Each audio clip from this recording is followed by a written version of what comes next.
Hablemos de historia económica. ¿Por qué razón las generaciones que estamos con vida aquí en el país, es decir, los boomers, la generación X, millennials, centennials, la generación alfa, no hemos podido estabilizarnos en materia de nuestra economía doméstica? ¿Por qué razón todo lo que ha influido y justamente con la partición en cuanto a la temporalidad, en donde por cierto nos situaremos en el siglo XX justamente con la Revolución Mexicana? ¿Por qué a partir de ahí, de dos ciclos, dos tiempos, la economía nacional se vino abajo? Sin contar efectivamente el tema de la Revolución Mexicana, que después del Porfiriato venía a la alza, un estancamiento justamente por la situación de la guerra civil, una inyección económica de Estados Unidos y posteriormente un endeudamiento trajo consigo posteriormente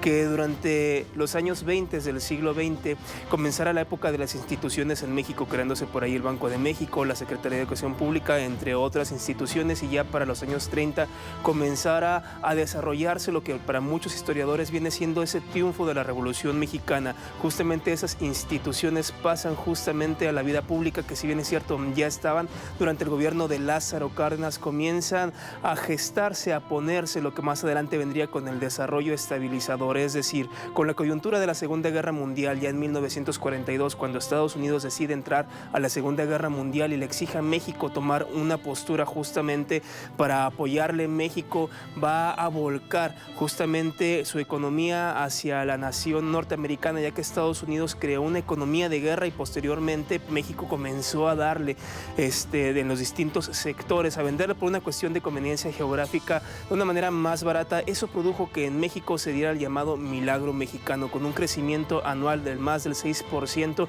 que va a dar consigo en la década de los 50 y principios de los 60, justamente lo que vendría comentándole a usted, este primer ciclo, primera postura de un crecimiento económico sin precedentes. Pero justamente en 1968, y ya entrando la década de los años 70 del siglo XX, con una mala toma de decisiones y también con la crisis petrolera, tanto nacional como internacional, cuando ahí Egipto, Siria y el problema con Israel se va a dar, y después del 4 que le ponen a México en cuanto al bloqueo comercial, y bueno, también con ello, a más que nada, al que no comprarle el crudo nacional, que va a potenciar a los países árabes, a lo que conocemos actualmente como las naciones económicamente que han crecido a raíz del petróleo. Ya México va a hacer que la generación X y posteriormente los millennials y los centennials vayamos a sufrir justamente esta crisis económica, que por cierto la generación X es la generación que sigue sosteniendo a la economía nacional. Ya en los años 90, en 1994, con el efecto tequila, el error de diciembre, con la devaluación del peso, quitándole